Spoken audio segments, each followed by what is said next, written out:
Alright, now we're going to look at the very beginning of the process. You have the, what do you call this? The trace. Yeah.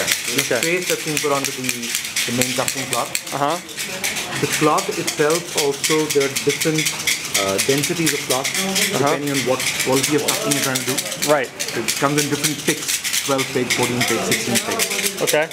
And then they'll put the mat up, they'll have all the dye yarn ready.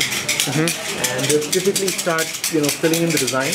Okay. And later they'll just fill in all the field and border colors. Which they bang out fast. Yeah. Right. So you start with the more intricate and work your way down to the field and the border color. Yep. All right, great.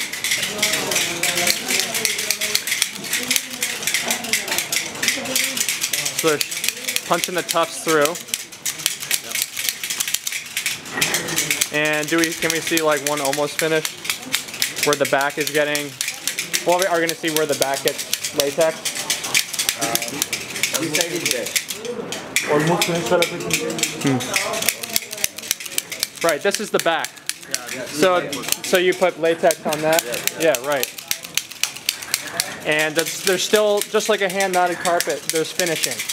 Yeah. And do you guys... actually, tufted rugs that are going to get washed as well.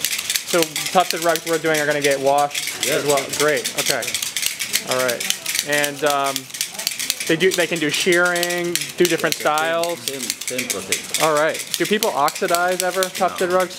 Okay, they can't do that kind of thing, but great. You can do a high-low carving. Tip it out. Now, is this close to a Persian knot that they're tufting through, or is it just tufts? I mean, is there no way to... It's just a tuft. It's just a tuft. Yep. So there's no knot, but it's a good quality latex that holds it there. Yes. Okay.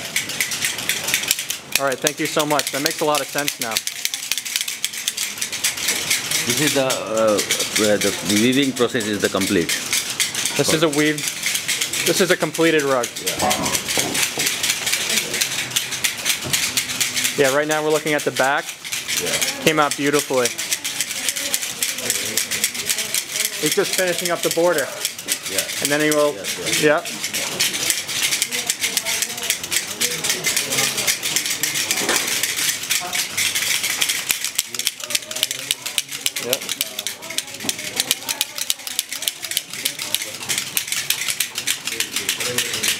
Wow, here.